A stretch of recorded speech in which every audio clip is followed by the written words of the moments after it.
This is the Gospel of Mark. This is the chapter number 6. Soon afterwards, as he left that section of the country, he returned with his disciples to Nazareth, his hometown. The next Sabbath, he went to the synagogue to teach, and the people were astonished at his wisdom and his miracles, because they said he was just a local man like themselves. He's no better than we are, they said. He's just a carpenter. He's Mary's boy, and the brother of James and Joseph and Judas and Simon.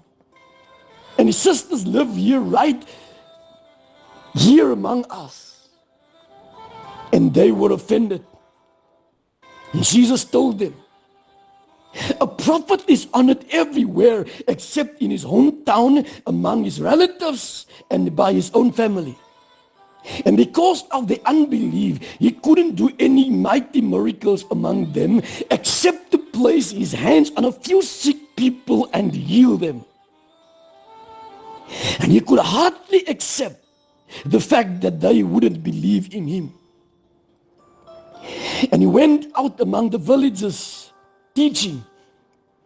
And he called his 12 disciples together and sent them out 2 by 2 with power to cast out demons.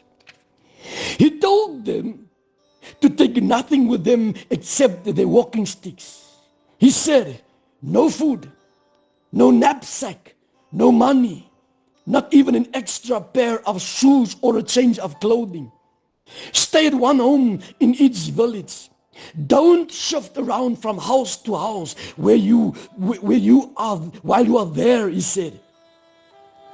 And whenever a village won't accept you or listen to you, shake off the dust from your feet as you leave. It is a sign that you have abandoned it to its fate. So the disciples went out, telling everyone they met to turn from their sins. And they cast out many demons, and they healed many sick people, anointing them with olive oil. King Herod soon heard about Jesus, for his miracles were talked about everywhere. The king thought that Jesus was John the Baptist who came back to life again. So the people were saying, no wonder he do such great miracles. Others thought Jesus was Elijah, the ancient prophet, who had now returned to life again. And still others claimed he was a new prophet like the great ones of the past. No, Herod said, it is John, the man I beheaded. He has come back from the dead. For Herod had sent soldiers to arrest and imprison Herod because he kept saying it was wrong for the king to marry Herodias, his brother Philip's wife. Herodias wanted John killed in revenge. But without Herod's approval, she was powerless. And Herod respected John, knowing that he was a good and holy man. And so he kept him under his protection. Herod was disturbed whenever he talked with John. But even so, he liked to listen to him. Herodias' chance finally came. It was Herod's birthday, and he gave a big party for his palace aides, for his army officers, and the leading citizens of Galilee. Then Herodias' daughter came in, and she danced before them and greatly pleased them all. Ask me for anything you like, the king vowed, even half of my kingdom, and I will give it to you. She went out and consulted her mother, who told her, ask for John the Baptist's head. So she hurried back to the king and told him, I want the head of John the Baptist right now on a tray. Then the king was sorry, But he was embarrassed to break the oath in front of his guests. So he sent one of his bodyguards to the prison to cut off John's head and to bring it to him. The soldier killed John in the prison, and he brought back his head on a tray and gave it to the girl, and she took it to her mother. When John's disciples heard what had happened, they came for his body and buried it in a tomb. The apostles now returned to Jesus from their tour, and they told him all they had done and what they had said to the people they visited. Jesus suggested to them, "Let's go away from the crowd for a little while and rest." For so many people were coming and going that they scarcely had time to eat. So they left the boat by boat for a quieter spot. But many people saw them leaving and ran ahead of them along the shore and met them as they landed. So the usual vast crowd was there as he stepped from the boat. And he had pity on them because they were like sheep without a shepherd. And he taught them many things they needed to know. Late in the afternoon, his disciples came to him and said, "Tell the people to go away to the nearby villages and farms and buy themselves some food. For there's nothing to eat here in this desolate spot, and it is getting late." But Jesus said, "You feed them." With what? They asked. "It would take a fortune to buy food for all this crowd. How much food do we have?" he asked. "Go and find out." They came back to report that there were 5 loaves of bread and 2 fish. Then Jesus told the crowd to sit down.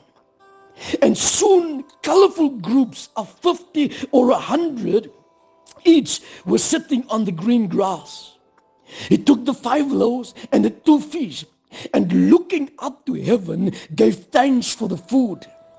Breaking the loaves into pieces, he gave some of the bread and fish to each disciple to place before the people. And the crowd ate until they could hold no more. There were about 5,000 men there for that meal. And afterwards, 12 basketfuls of scraps were picked up from off the grass. Immediately after Jesus instructed his disciple to get back into the boat and struck out across the lake to Bethsaida, where he would join them later. He himself would stay and tell the crowds goodbye and get them started home. Afterwards, he went up into the hills to pray. During the night, as the disciples in their boat were out in the middle of the lake, and he was alone on land, he saw that they were in serious trouble, rowing hard and struggling against the wind and the waves. At about 3 o'clock in the morning, he walked out to them on the water. He started past them. But when they saw something walking along beside them, they screamed in terror, thinking it was a ghost, for they all saw him. But he spoke to them at once. "It's all right," he said. "It is I. Don't be afraid." Then he climbed into the boat and the wind stopped. But they just sat there, unable to take it in. For they still didn't realize who he was, even after the miracle the evening before, for they didn't want to believe. When they arrived at Gennesaret, on the other side of the lake, they moored the boat and they climbed out.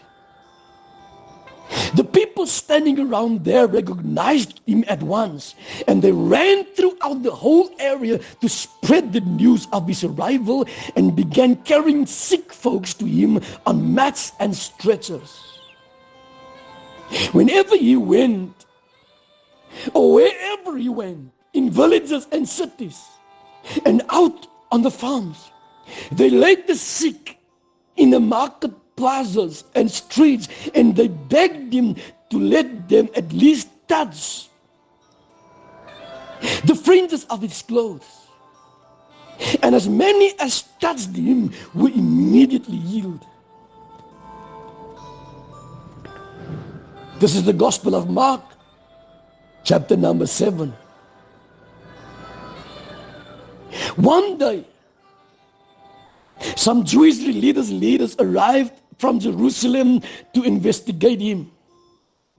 And they noticed that some of his disciples failed to follow the usual Jewish rituals before eating. For the Jews, especially the Pharisees, will never eat until they have sprinkled their arms to their elbows as required by the ancient traditions. So when they came home from the market, they must always sprinkle themselves in this way before touching any food. This is but one of the many examples of laws and regulations they have clung to for centuries and still follow, such as this ceremony of cleansing for pots and pans and dishes. So the religious leaders asked him, "Why don't your disciples follow our age-old customs? For they eat without first performing the washing ceremony." Jesus replied, "You bunch of hypocrites. Isaiah the prophet described you very well when he said, 'These people speak very prettily about the Lord, but they have no love for him at all. Their worship is false. For they claim that God commands the people to obey their petty rules.'" How right Isaiah was. For you ignore God's specific orders and substitute your own traditions. You are simply rejecting God's laws and trampling them under your feet for the sake of tradition.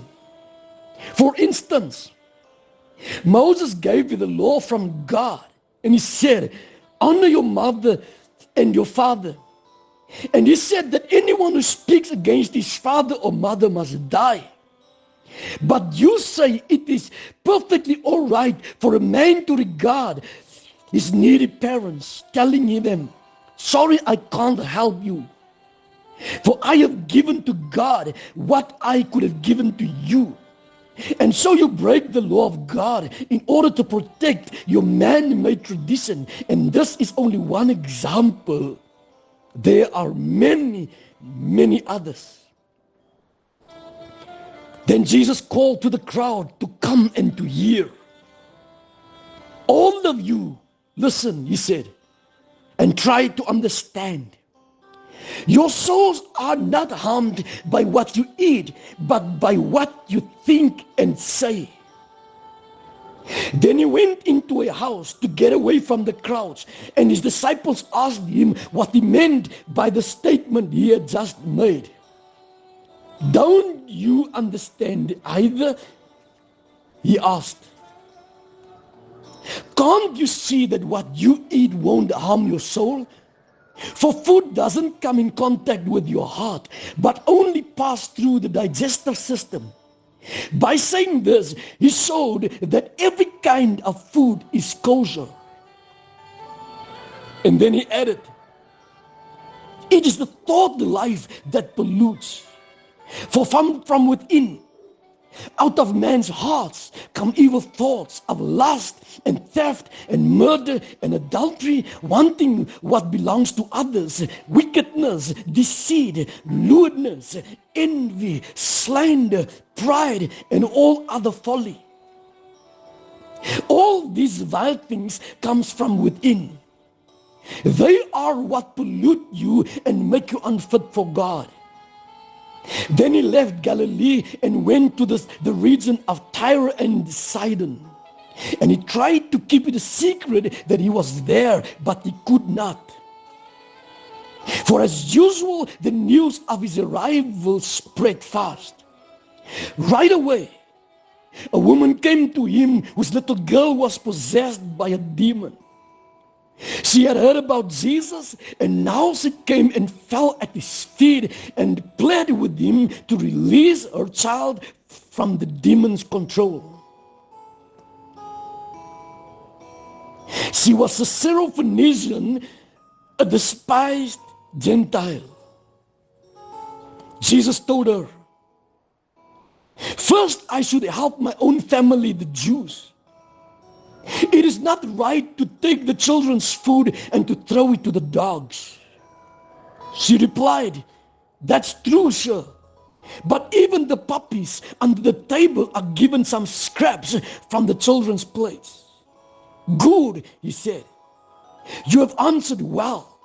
So well that I have healed your little girl. Go home, for the demon has left her." And when she arrived home, a little girl was lying quietly in bed, and the demon was gone. From Tyre, he went to Sidon, then back to the Sea of Galilee by way of the 10 towns. A deaf man with a speech impediment was brought to him, and everyone begged to lay his hands on the man and heal him. Jesus led him away from the crowd, and he put his hands into the man's ears. Then he spat, and he touched the man's tongue with his spit.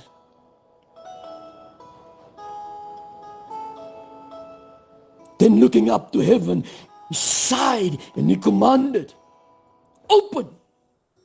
Instantly, the man could hear perfectly and speak plainly.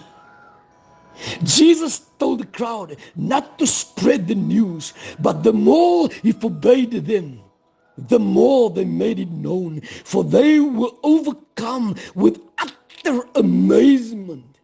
Again and again he said, everything he does is wonderful. He even corrects deafness and stammering.